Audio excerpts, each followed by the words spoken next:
Blaha on the call, playoff-like atmosphere last night at Little Caesars Arena. We'll get into that top of the hour, 8:02. Good morning, 97.1. Who the hell is Drew Petzing? That's what everybody was wondering yesterday.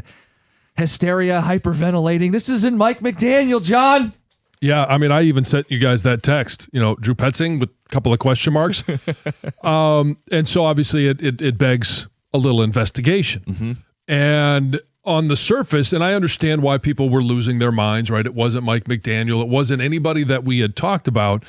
But once you start doing some of the investigation, and if you look at the numbers in regards to what he was in 24, you even look at the numbers of what he was last year with no James Conner. By the end of the year, no Kyler Murray, which to me isn't a huge loss, but a bad offensive line, a Marvin Harrison Jr. that couldn't catch the ball.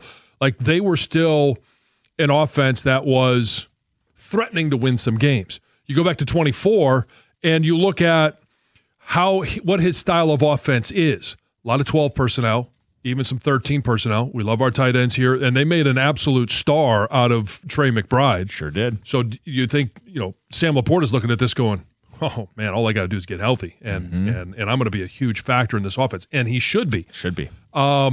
And then you look at all of those numbers, and I also did some calling around, people around the NFL.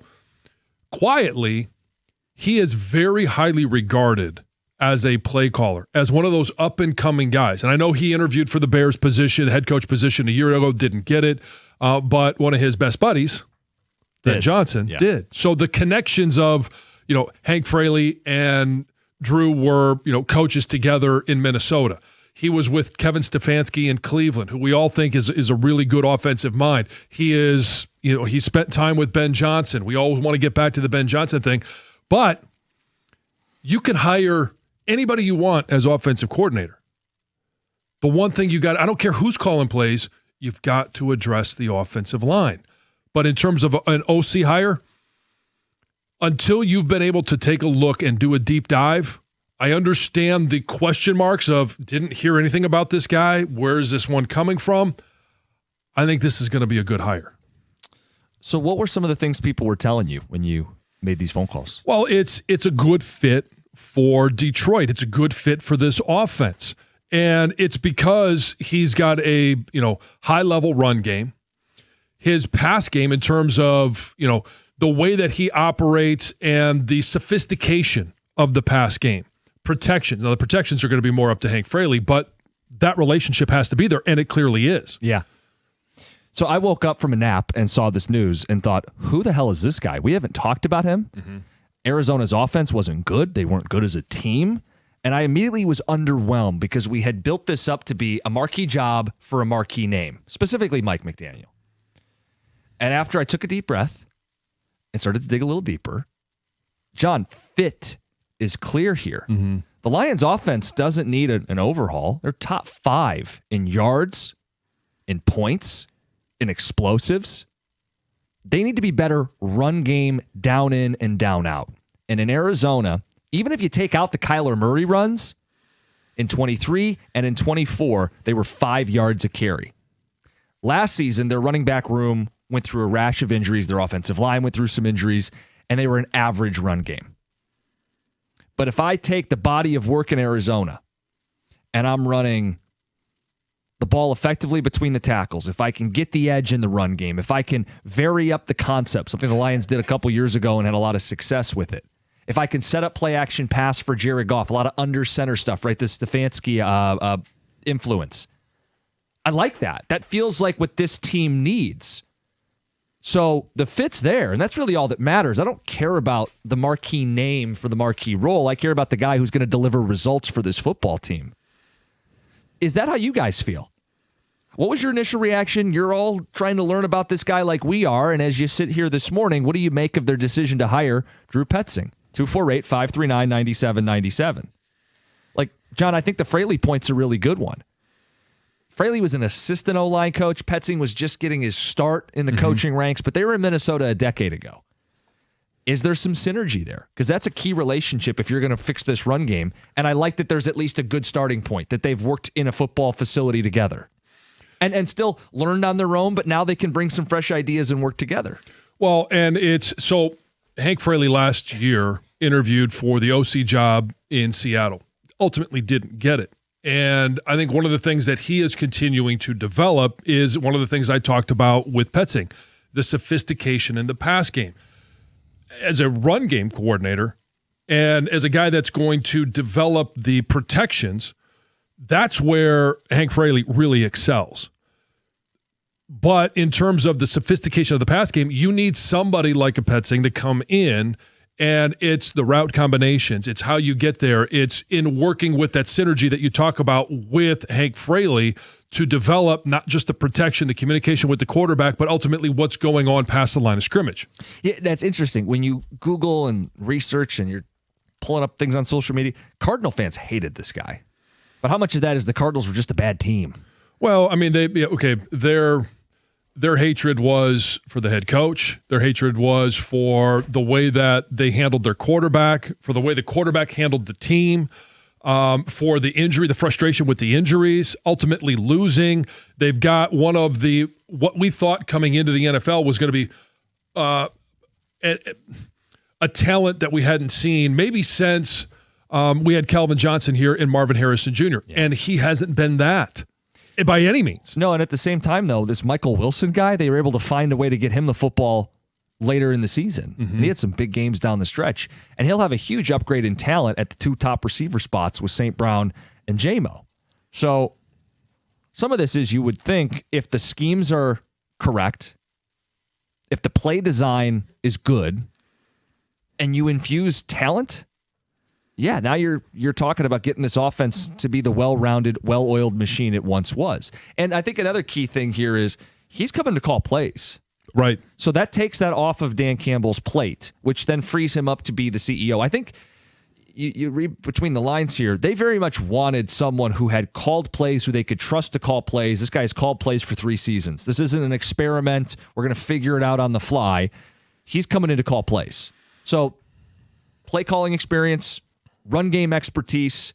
He's not a strict Campbell disciple coming from the Stefanski tree, so maybe there's a few new wrinkles without reinventing the wheel. That feels like a lot of the things we wanted on paper. But because his name's not Mike McDaniel, people throw a hissy fit. I don't want to be throwing a hissy fit. I want to do a little research. I want to try to educate myself a little bit. You making the phone calls, digging a little deeper. We came to the same conclusion. Fit's good. Yeah. And when you look at the numbers of the tight end, Trey McBride, just tell me if you think Sam Laporta could have these type of numbers. Now, there's more weapons that the Lions have than Arizona had, but he had 126 receptions, 1,200 receiving yards, and 11 touchdowns. Yeah, he set the single-season reception record for a tight end. Yeah, and so coming in, and we all talked about, hey, one of the crucial injuries that happened was Sam Laporta. And since his rookie season, we've kind of all talked about, well, how come Sam Laporta is not a bigger part of the offense? We need to get the ball to Sam Laporta more. Sam Laporta does a lot for this offense. He does a great job of setting the edge. But as a pass catcher, I think we're going to see his usage. And in turn, when you have a tight end that is getting targets like that, what does it do for Amon-Ra St. Brown? What does it do for J-Mo? All of those things are positives. The other thing I in hindsight, we saw a big trend in the NFL this year, 13 personnel. You can't watch a Rams broadcast without them bringing it up. The Cardinals also ran a lot of 13 personnel. The Bears do it. The Bears do it a lot as well. And it's just a classic, like, there's always evolutions offensively, and you zigzag. And as teams got more speed on the field, defenses countered with more speed. So now you're trying to counter it. The run game's had a resurgence. Well, can we get a couple mismatches at the tight end spot? The Lions couldn't do 13 personnel last year. They didn't have enough bodies, warm bodies. Yeah. And I kind of realized, well, the Lions were playing a lot of 3 linebacker on defense. I'm sure they would have liked to get in on this new craze of 13 personnel. And this is a coach who has experience running it. So it's wrinkles. They're not going to reinvent the wheel, but it's wrinkles, and there are guys who will benefit from this. Sam Laporta, I think, is an obvious call out for someone who will. Yeah, Laporta, a healthy Brock Wright. Like, I mean, these are positives when you're talking about Drew Petzing being your play caller. Let's get to the phones. Jason in Oxford, you're on 97.1. Hey, good morning, guys. How are you? Good. Hey, just what, John, I kind of wanted to pick your brain and get some insight. Obviously, the center position is something that they're really going to hopefully look at this offseason. And I just think Linderbaum would be ideal, but I just don't know if that's going to happen. I just don't see the Baltimore Ravens even letting him go, whether they franchise him or whatever. But what about the center for, and I think it's Froholt? From my understanding, I think he is a free agent and a pretty good center. And with Petzing coming over here, is that an opportunity? I am looking at a list of all the free agent centers, and his name is not on it. And so I don't know. All I know is their offensive line was not great. So PFF graded him as the 15th rated center. Mm-hmm. So a little above average. I thought he was better than that. So and I'm not saying treat PFF as gospel, and a coach who knows his center may value bringing him in if he is a free agent. But John, it sounds like he's not a free agent. No, I don't believe he is. He's been there. Well, he's been in the NFL for 7 seasons. He's out of Arkansas. He was a 4th round draft pick. These are just stats. But I don't think he is a free agent. Let me give you a different name. Okay, everybody's focused on Linderbaum, and I don't know if he's going to be in Baltimore. They got to manipulate their salary cap. But they didn't pick up his 5th-year option. They could still come to terms with him. Sure. How about Connor McGovern? Oh, yeah. Buffalo Bills. Their offensive line coach is retiring. Their coaching staff is changing. If the Lions free up some of their own cap space and prioritize the interior of the offensive line, which they should, boy, that seems like a great fit.